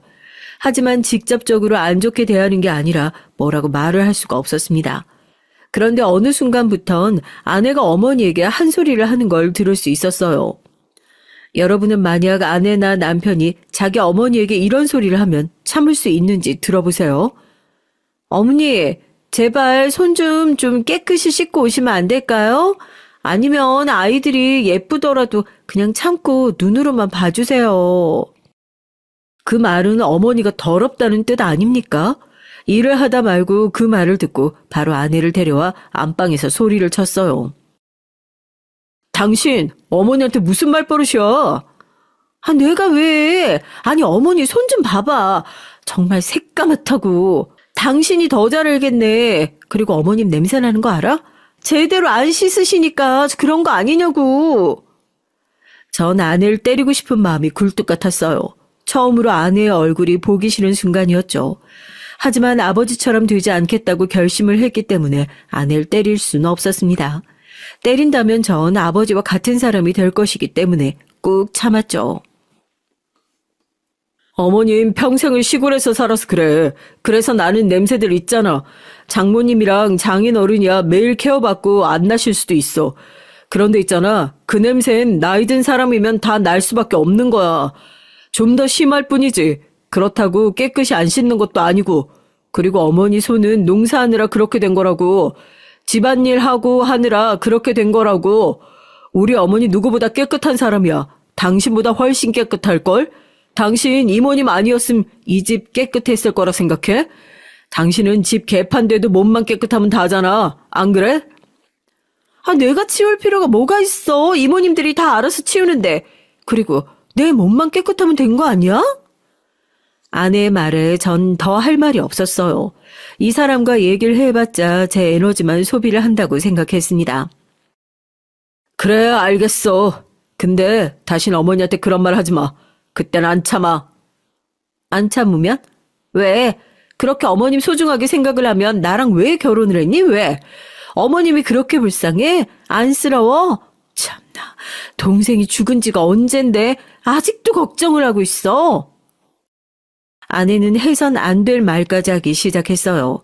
동생이 죽은 지도 몇십 년이 지났는데 아직도 그거 하나 못 이겨내고 슬퍼하냐고 하더라고요.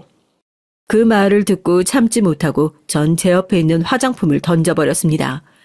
물론 아내 쪽으로는 던지진 않았지만 화장품이 터지면서 안방 곳곳에 다 묻게 됐고 아내는 놀라 뭐 하는 행동이냐고 소리를 쳤어요. 그 소리에 어머니도 놀라 방으로 들어오셨고 그제야 전 정신을 차릴 수 있었습니다. 아내는 저를 한번 보고 어머니를 한번 쳐다보곤 집 밖으로 뛰어나갔어요. 그날 어머니에게 죄송하다고 사과를 드리고 아이들을 달래줘야 했습니다. 아내는 하루 동안 들어오지 않아서 어머니가 아이들을 봐줬어요. 아내는 이틀 동안 연락이 없었습니다. 하지만 제가 먼저 연락을 하고 싶지 않았어요. 연락을 하지 않는다면 장인어른이 먼저 전화가 올 것도 알았지만 연락을 하고 싶지 않았습니다. 결국 장인어른에게 전화가 먼저 왔고 어쩔 수 없이 장인어른의 전화를 받았죠. 네, 장인어른. 그래, 나랑 할 얘기가 좀 있지? 죄송합니다.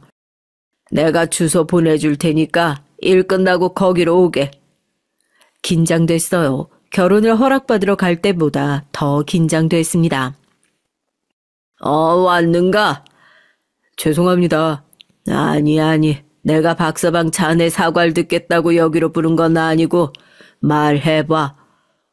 네? 뭐를? 내 딸이 뭘 잘못했는지 말을 해보라고. 장인어른의 말에 전 놀랄 수밖에 없었어요. 장인어른은 분명히 아내가 잘못이 있을 거라 판단을 하며 저에게 확신을 갖고 물어보셨습니다. 아내가 그 전에 얼마나 사고를 많이 쳤으면 믿음이 없을까 싶기도 하면서 괜히 나를 두고 시험하는 게 아닌가 하는 생각이 들었죠. 전 사실대로 얘기를 해야 할지 말아야 할지 고민을 많이 했어요. 사실대로 얘기를 하면 과연 믿어줄까 고민이 많이 됐고 그렇다고 거짓으로 얘기를 하자니 왜 이제 와서 말을 바꾸냐고 얘기할까봐 거짓으로 말을 하지도 못했죠. 전 어쩔 수 없이 모든 사실을 빠뜨리지 않고 얘기했습니다. 자네 말에 조금 더 신뢰성이 가네. 어느 부분이? 아이가 오자마자 박서방이 물건 던졌다고 울면서 들어오더라고. 하지만 내가 아는 박서방이라면 절대 먼저 그런 일이 없을 거라고 얘기를 했더니 딸이 자기가 말실수를 했다고 했네. 하지만 그것도 다 자네가 잘못해서 그렇다고 제대로 얘기를 해주지도 않고 울고불고 소리만 치길래 이놈이 말이 잘 안 통할 것 같아서 자네를 불렀지. 내가 어떻게 된 일인지 자초지정 설명을 듣고 싶어서 불렀어. 저도 잘한 거 없습니다. 그렇다고 바로 화를 내고 물건을 집어 던졌으니 죄송합니다. 그래, 그건 분명 잘못한 거긴 한데 내가 오히려 미안하네. 딸이 워낙 곱게 자라서 애가 생각이 짧아. 우리 집도 처음부터 잘 산 건 아니라고 몇 번을 얘기를 했는데 돈 걱정해본 적 없는 아이가 뭘 알겠나. 자기를 마냥 특별한 존재라고 생각하는 아이에게 뭐라고 하겠어. 아이고, 사돈이 마음고생 좀 했겠어. 내가 정말 미안하네. 하지만 걱정과 달리 장인어른이 먼저 사과를 해주셨어요. 아내가 얼마나 철부지로 살았으면 그렇게 얘기를 할까요? 장인어른까지 말이 통하지 않는 사람이었으면 앞이 막막할 뻔했는데 덕분에 마음이 누그러져서 다행이었습니다. 하지만 이런 일을 시작으로 어머니에 대한 일로 싸운 적이 한두 번이 아니었어요. 아내는 저를 보며 답답하다고 했습니다. 바빠도 매주 어머니에게 인사를 드리러 갔고 어머니가 다치셨을 땐 모시러 와서 제가 병간호를 했어요. 이걸 다행이라고 말할 수 있을까요? 당연한 일이긴 하지만 어머니가 다쳤을 때 아내도 같이 고생을 해줬죠. 병간호는커녕 어머니를 보지도 않을 거라 생각을 했는데 그래도 며느리라고 걱정해주는 모습을 보니 따뜻해지더라고요. 지금 생각해보면 이런 걸로 따뜻해진 제 자신에게 어처구니가 없지만 고마운 건 기억을 해야겠죠. 하지만 그것도 잠시 결국 아내는 어머니에게 돌이킬 수 없는 상처를 주고 말았습니다. 어머니는 나이가 들수록 더 건강이 나빠지셨어요.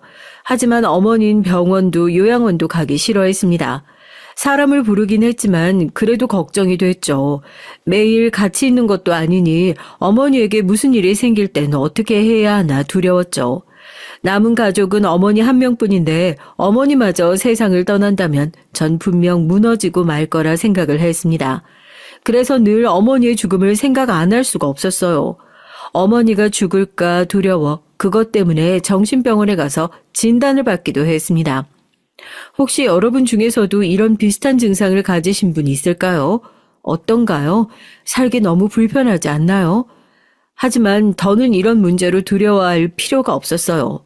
어머니가 돌아가셨으니 말이죠. 때는 시간이 흘러 동생의 기일이 다가오는 날이었어요. 어김없이 전 어머니를 집으로 모셔왔죠. 아내는 이날을 제일 싫어했습니다. 전 아내가 이해가 가지 않았어요. 제사를 지내는 것도 아니고 어머니가 구박을 하는 것도 아닌데 싫어할 이유가 있을까요? 물론 시어머니라는 존재가 그렇게까지 달가운 존재가 아니라는 건 알겠지만 그렇게 싫어할 정도로 어머니가 아내에게 피해를 준 것도 없는데 싫어하니 이해가 가지 않더라고요. 하지만 이미 모셔왔으니 어떡합니까?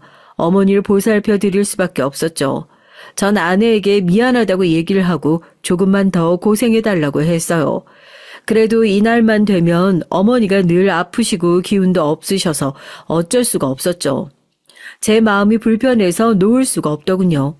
모처럼 빨리 퇴근을 해서 다 같이 저녁을 먹을 수 있었습니다. 어머니가 올라오시고 3일째가 되던 날 사건이 터지고 말았어요. 밥을 먹기 전 저와 사소한 말다툼을 해서 아주 예민해져 있는데 어머니가 제 눈치를 보면서 미안하다고 하시더라고요. 미안하다. 바쁜 사람이 나 때문에 괜히 집에 일찍 온 건 아닌가 싶네. 아니에요, 어머니. 괜찮아요. 아시면서 왜 안 내려가세요? 어머니가 매번 남편 발목 잡고 사시는 거 알긴 아세요? 아내는 그 순간 참지 못하고 어머니에게 한 소리 했어요. 그래. 내가 미안해서 어쩌지? 당신 미쳤어? 어머니 아니에요. 집사람이 예민해서 그런 소리 한 거예요. 당신 들어가. 왜? 어머니, 솔직히 얘기할게요. 저 이제 너무 힘들어요. 어머니 간병하는 거 이제 지쳐요. 전 아내를 붙잡고 안방으로 갔습니다. 당신 지금 그런 소리 왜 어머니 앞에서 해? 왜? 난 그런 소리도 못해? 나도 이제 지쳤어. 몇 년이야? 10년도 넘었어. 우리 제대로 여행이나 가본 적 있어? 애들은 매번 어머님 챙기기 바빴지. 우리 가족들은 안중에도 없지? 솔직히 할 말이 없었어요. 가족을 소중히 한다고 했지만 늘 어머니가 먼저였으니까요. 하지만 어머니의 인생은요? 누가 책임져 줍니까? 저희를 낳느라 그렇게 버려진 인생 저라도 책임을 져야 하는 거 아닌가요? 그날 아내와 한바탕 싸우고 나서 어머니가 불편하셨는지 집으로 가겠다고 하셨어요. 어머니 괜찮아요. 더 계셔도 돼요. 아니다. 내일 집에 갈 거니까 짐 싸마. 아들아, 사랑한다. 네, 저도 사랑해요. 어머니는 다음날 집으로 가셨고 늦은 오후 어머니가 돌아가셨다는 소식을 들었어요. 어머니의 동네 친구분이 놀러 갔다가 죽은 어머니를 발견했다고 했습니다. 분명 아침까지도 멀쩡하신 분이 돌아가셨다니 믿기지가 않았어요. 어머니는 미리 계획을 하고 계셨던 것 같았습니다. 정신없이 어머니의 장례를 다 치르고 전 어머니의 유서를 볼 수 있었어요. 그런데 거기엔 충격적인 내용이 담겨 있었습니다. 대충 이런 내용이었어요. 저한테 미안하다고 얘기를 하는 내용이었고 그리고 아내에 대한 얘기도 적혀 있었습니다. 아들아 미안하다. 이 어미가 도저히 살 용기가 없구나. 마지막으로 네 모습을 봐서 너무 행복하구나. 그리고 이렇게 마지막에 안 좋은 얘기를 하고 가는 게 마음이 편치는 않지만 이제 저 세상으로 갈 것인데 내가 숨겨서 뭘 하겠니? 너도 알지? 내가 숨기는 것 잘 참는 걸. 그래서 네가 나를 참 답답해 했었지. 네 아버지에게 맞거나 할머니에게 모진 말을 들을 때 왜 이렇게 가만히 있냐고, 엄만 바보냐고 하는 말이 기억나는구나. 그래, 어쩌면 난 내 말도 못하는 바보일지도 모르겠다. 그런 생각이 드는구나. 그런데 여기선 솔직히 말해야겠지. 나는 내 며느리가 마음에 들지 않는단다. 늘 내게 모진 말만 하고 늘 내가 너에게 필요 없는 존재라고 얘기를 하더구나. 그런 말을 들을 때마다 가슴이 무너졌지만 맞는 말 같아서 별말 하지 않았다. 물론 이거 말고 많은 얘기를 했지. 네 동생 얘기도 하더구나. 제발 정신 좀 차리라고. 내가 잘 챙겼으면 죽지도 않았을 사람 뭐하러 붙잡고 있냐고 말하더구나. 그 말을 듣고 난 깨달았어. 내가 잘못됐다는 걸. 아가, 내가 너에게 도움이 되지 못해서 참 미안하다. 엄마라는 사람이 뭐 제대로 해준 게 없네. 사랑한다, 내 아들. 다음 생이 있다면 부디 좋은 부모를 만나렴. 잘 커져서 고맙단다. 어머니의 유서를 그대로 적진 않았지만 비슷하게 적혀 있었어요. 전 어머니의 유서를 보고 이성을 잃고 말았습니다. 마음의 병을 안고 온 사람에게 기름을 부어 더 부채질을 한 사람이 바로 제 아내였어요. 저는 곧장 아내에게 가 따졌습니다. 유서를 던지며 아내에게 소리를 쳤어요. 이게 사실이냐고. 어머니에게 한 말이 사실이냐고 울면서 고함을 쳤죠. 어떻게 그럴 수가 있습니까? 그래도 며느리라는 사람이 이렇게 얘기를 할 수 있나요? 심지어 제가 저희 집 사정도 다 얘기를 했는데 그런 말이 나올 수가 있을까요? 그런데 아내는 오히려 당당하게 얘기를 하더라고요. 왜? 이게 왜? 왜 나 때문인데? 당신 말 한마디 한마디에 상처받으셨잖아. 그래서 어머니가 죽었잖아. 어머님이 나 때문에 죽었다고 썼어? 아니잖아. 어머니 혼자 그렇게 생각하셔서 선택한 거잖아. 전 결국 아내를 때리고 말았습니다. 때리는 순간 전 아버지와 겹쳐 보이면서 화를 참지 못했어요. 어머니를 잃었다는 슬픔과 동시에 그토록 싫어하는 아버지의 행동을 하고 말았으니 미쳐버리겠더라고요. 전 아무것도 할 수 없는 제 자신에게 화가 나서 벽을 있는 힘껏 그대로 내리쳤어요. 그러자 아내가 그제야 절 말리더라고요. 전 아내에게 계속 소리쳤습니다. 너 때문에 어머니가 죽었어. 너 때문에. 나도 힘들었어. 아무것도 안 해서 편한 줄 알았어? 전에도 얘기했지. 당신 어머니밖에 없다고. 가족이 어머니 하나는 아니잖아. 그런데 당신은 어머니 하나밖에 없었다고. 그래서 그랬어. 어머님 볼 때마다 심세가 뒤틀렸어. 그래서 계속 모진 말이 나왔어. 그런데도 어머님은 웃고만 있더라. 그게 더 싫었어. 차라리 뭐라고 하지. 괜히 사람 나쁜 년 만드는 것처럼 자기는 사람 좋은 척하고 싫었다고. 결국 전 아내에게 이혼을 통보했어요. 나 당신이랑 이렇게 못 살겠다. 어머니를 죽인 사람이랑 어떻게 살아? 뭐? 이혼? 난 못해. 그게 왜 내 잘못이야? 난 이혼 절대 못해. 그날 이후 전 아무것도 하지 않았어요. 아내와 아이는 친정에 있어 넓은 집엔 저밖에 없었죠. 정말 힘들었습니다. 왜 알아차리지 못했나 절 원망하게 됐습니다. 그리고 아내를 이해해보려고 노력했어요. 아내의 입장이 되어보려고 했지만 어머니에게 모진 말을 한 사람으로밖에 보이지가 않더라고요. 그리고 아내의 그 한마디가 어머니를 죽였을 거란 생각에 사로잡혀 정말 죽여버리고 싶을 정도로 증오했죠. 어느 순간부터 그랬나 싶었는데 아내는 거의 결혼 초반부터 그랬던 것 같습니다. 제가 어머니를 좀 덜 챙겼다면 아내가 어머니를 챙겼을까요? 전 아니라고 생각합니다. 그러니까 하나밖에 없는 자식이 챙겼는데 챙겼다고 그걸 뭐라고 하니 제가 어떻게 해야 됐던 거죠? 여러분은 답을 알고 계신가요? 아니요. 답을 알아도 소용없습니다. 어머니가 돌아가셨으니 무슨 소용이 있겠어요? 어머닌 동생이 죽고 난 뒤로 늘 우울하게 살았을까요?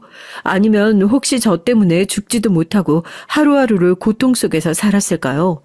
참 많은 생각이 들었습니다. 하루하루를 절망 속에서 살았어요. 누군가에게 전화가 왔습니다. 이제쯤이면 아실까요? 네, 장인어른이었어요. 장인어른은 저희 집에 찾아왔습니다. 회와 소주 한가득 사들고 오셨더라고요. 괜찮나?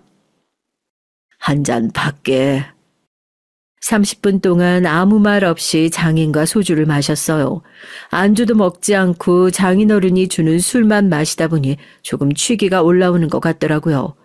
그제야 저는 입을 열 수 있었습니다. 장인어른 앞에서도 얘기가 곱게 나갈 것 같지 않아서 말을 하지 않았는데 술이 용기를 주더군요. 장인어른, 이혼하고 싶습니다. 그래, 들었다. 그럼 그것도 들었어요? 무슨 말? 아내가 어머니에게 한 말이요. 장인어른, 집사람이요. 어머니에게 이런 말을 했습니다. 필요 없는 존재라고 얘기를 했어요. 그리고 제 동생이 죽은 게 어머니 탓이라고도 했답니다. 그런데 왜 이렇게 힘들어하냐고 막 어머니에게 뭐라고 했대요. 미안하다. 내가 다 잘못 키웠어. 장인어른이 뭐가 미안합니까? 집사람이 미안해야지. 그런데 아낸 자기도 이유가 있었대요. 그래서 이해를 해보려고 했는데 이해가 가지 않아요. 이해를 해보려고 해도 할 수가 없어요. 그냥 미워 죽겠습니다. 전 계속 술을 마셨고 장인어른과 오랜 시간 동안 대화를 했어요. 장인어른은 계속 제게 사과를 했습니다. 자기가 딸을 잘못 키웠다고 했어요. 내 딸도 놀랐을 거야. 사돈이 그런 선택을 할 줄 알았겠나. 하지만 그런 말을 한 건 분명 잘못됐지. 그리고 자네 덕에 우리 집안 기가 살았다는 거 알고 있지? 참 고맙게 생각하네. 늘 내가 가지지 못한 것에 대한 열등감이 있었는데 그걸 자네가 채워줬어. 그래서 말인데 이젠 그만 채워줘도 되겠어. 병원은 그대로 가지고 크게 키워보고 원한다면 이혼을 해도 좋아. 자네 마음이 편하다면 내가 뭐라고 할 수가 없지. 그런데 이거 하나만 알아주게. 내 딸도 여자였을 거야. 자네 마음의 1순위에 들어가고 싶었을 텐데 어느 순간 자기가 1순위가 아니라는 걸 깨달았을지도 모르지.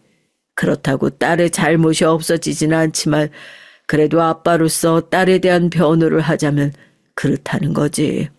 용서를 해달라는 건 아니고 그냥 그럴지도 모른다는 걸 알고만 있으라는 거야. 그런데 신기하게도 그토록 이해가 가지 않던 아내가 조금 이해가 가기 시작하더라고요. 하지만 거기까지였습니다. 그래도 아내를 용서할 수는 없었어요. 이혼은 아직 아닌 것 같은데 이대로는 못 살겠다. 나도 모르겠어. 그래. 아이들 잘 부탁해. 가끔 내가 아이들 보러 갈게. 당신 미안한 마음 조금이라도 있어? 그럼 내가 뭐 아무 생각 없을까 봐? 나도 그 정도 감정은 있어. 그런데 나도 어머님이 그렇게 될 줄 몰랐어. 그냥 너무 화가 나서 그렇게 얘기했던 건데. 알겠어. 그럼 연락할게. 그럼 내가 물어보자. 당신은 내가 중요했어? 전 거기서 아무 말도 할 수가 없었어요. 중요했지. 어머니만큼은 아니었지만 분명 중요했고 사랑했어. 결국 아내는 끝까지 미안하다고 하지 않았습니다. 사과를 했다면 조금 마음이 풀어졌을까요? 아내와 전 이혼하지 않았지만 서로 각자 살아보기로 했어요. 아이들은 제가 맡기로 했고 가끔 아이들이 엄마를 찾을 수 있으니 서로 연락은 하고 지내자고 했고요. 그렇게 전 제 결혼 생활이 끝이 난 줄 알았습니다. 하지만 몇 달이 지나고 나서 누가 저희 집 문을 두드리더라고요. 여보, 새벽에 당신이 여기 왜 있어? 당신 보고 싶어서. 추운데 뭐 하는 거야? 들어가. 엄마야? 엄마 여기서 다시 같이 사는 거야? 아들은 아내를 보더니 환하게 웃으며 아내에게 안겼어요. 순간 어떻게 반응을 해야 할지 모르겠더군요. 아직까지 아내의 얼굴을 보는 게 그리 반갑진 않은데 아내의 얼굴을 보기만 하면 어머니가 떠올라서 죽고 싶다는 생각만 드는데 아이들은 자기 엄마라고 환하게 웃는 모습을 하고 있으니 속이 뒤틀렸습니다. 왜? 우리 아들 엄마랑 아빠랑 같이 살고 싶어? 응, 당연하지. 난 엄마 아빠가 사이좋게 지내는 모습 보고 싶어. 아들의 말에 어릴 적 제 모습이 떠올랐어요. 그러다 웃음이 나고 말았죠. 결국 아버지 같은 사람이 되었나 싶었습니다. 다른가요? 글쎄요. 아이들 입장에서만 봤을 땐 못된 아버지라고 생각하지 않을까요? 아내는 자연스럽게 집안에 들어왔습니다. 그리고 남 집처럼 구경을 하더군요. 깔끔하네. 이모님도 안 계시는데 당신은 참 깨끗한 사람이네. 그래서 내가 좋아했는데. 그렇지? 이만 가. 할 얘기 있어. 여기서 해. 애들 있는 곳에서? 전 아들을 보고 한숨을 쉬었습니다. 아들을 방으로 보내 재우고 아내와 식탁에 앉아 오랜만에 얘기를 했어요. 아직 나 많이 미워? 밉다고 설명할 수가 없는데. 여보, 내가 잘못했어. 내가 진짜 너무 잘못했어. 나 한 번만 용서해주라. 그런데 갑자기 아내가 무릎을 꿇더니 눈물을 뚝뚝 흘리며 용서를 구하더라고요. 너무 당황했습니다. 아내의 이런 모습은 본 적이 없었기 때문이에요. 누가 봐도 정말 반성을 한 모습이었죠. 하지만 전 용서가 쉽게 되지 않았습니다. 솔직히 모르겠어요. 아직도 모르겠습니다. 묘한 감정이 섞여 있어요. 짠하기도 한데 너무 밉고 용서를 해줘야 하는 게 맞는 것 같으면서도 절대 할 수 없는 아주 복잡한 감정이었죠. 일어나. 아니, 못 일어나. 당신이 용서해줄 때까지 나 안 일어날 거야. 나 진짜 반성 많이 했어. 내 말 한마디 때문에 어머님이 그렇게 힘들어할 줄 정말 몰랐거든. 질투가 났어. 그래서 계속 그렇게 얘기를 한 거야. 그리고 동생이 얘기한 거 정말 미안해. 그 말을 하면 안 됐는데 나도 모르게 욱해서 해버렸어. 미안해. 진짜 잘못했어, 여보. 아니, 용서해달라고 안 할게. 그냥 같이 살기만 하면 안 될까? 나 앞으로 얌전히 있을게. 아이들이랑 당신이랑 이렇게 같이 살고 싶어. 진짜 내가 너무 잘못했어. 미안해, 여보. 아내는 1시간 동안 무릎을 꿇고 있었어요. 아무 말도 하지 않고 아내는 고개를 숙이며 울고 있었고 전 창밖을 바라보고 있었습니다. 그리고 전 아내에게 한마디 했어요. 알겠으니까 정말? 나 용서는 아니지. 그냥 봐주는 거야? 솔직히 당신을 어떻게 대해야 할지 모르겠어. 솔직히 당신 얼굴만 보면 어머니가 생각나. 당신 그거 생각나? 내가 어머니 얘기해 준 거? 제가 아내와 사귈 때 어머니에 대한 얘기를 한 적이 있었거든요. 저한테 어머니가 정말 중요한 사람이라고 얘기를 했죠. 기억나지? 우리가 사귈 때 얘기했는데 나한테 어머니가 정말 중요한 사람이라고 얘기를 했었잖아. 그때 당신이 알겠다고, 그런 일이 있었는지 몰랐다고 울면서 얘기했는데 기억이 안 나? 그때 술을 너무 많이 마셨나? 네, 그것도 제 잘못이긴 했어요. 어머니 얘기를 할 때마다 마음이 아파서 술을 마시고 할 수밖에 없었거든요. 그런데 아내도 술에 취해 있었다는 걸 저도 까맣게 잊어버린 겁니다. 당연히 아내에게 얘기를 했으니 알 거라고 생각을 했죠. 그런데 거의 모르는 사람과 마찬가지였다니 충격을 받았습니다. 하지만 어쩌겠어요. 이미 지나간 일인데. 그렇죠. 어머니 얘기를 마무리하고 저희는 앞으로 어떻게 살 것인가에 대해 얘기를 했습니다. 그리고 전 가족을 위해선 열심히 살 수 있지만 한 사람으로서 뭔가를 바라지 말라고 했어요. 가장으로선 열심히 노력하겠지만 남자로서 해줄 수 있는 건 없다고 했죠. 아내도 수락을 했고 저희는 다시 합쳤습니다. 여러분, 이게 잘한 행동일까요? 전 아직도 모르겠습니다. 용서를 해줘야 하는지 아니면 이혼을 해야 할지 아직 아내를 사랑하기 때문에 이혼을 하지 못하는 걸까요? 아니면 아이들 때문에 이혼을 하질 못하는 걸까요? 어떻게 해야 될까요? 아직도 답을 찾지 못했습니다. 아니면 이대로 정말 시간이 흐르기만을 기다려야 할까요? 저도 이젠 모르겠네요. 어머니에 대한 죄책감이 너무 심했을까요? 여러분, 제가 어떻게 해야 좋을까요? 이렇게 제 얘기는 끝이 났습니다. 이 글을 적으면 조금 시원해질 거라 생각을 했는데 조금 더 힘든 건 기분 탓일까요? 다시 한번 제 얘기를 들어주셔서 감사합니다. 마지막에 너무 여러분께 많은 걸 물어봤을까요? 제가 어머님에게 잘해드렸다면 이런 고민을 하지도 않았겠죠. 여러분은 저처럼 후회하지 마시고 부모님에게 잘해드리세요. 물론 저처럼 후회하시는 분도 계시겠죠. 소중한 시간 내어 들어주셨을 텐데 괜히 처진 게 아닌가 걱정이 드네요. 저처럼 부모님을 잃고 슬퍼한 사람이 많을 거라 생각이 듭니다. 다들 어떻게 극복을 하셨는지 아니면 아직도 슬픔을 품고 살아가고 있는지요. 많은 사람들이 글을 적어주셨으면 좋겠네요. 그럼 이만 얘기를 마치도록 하겠습니다. 감사합니다.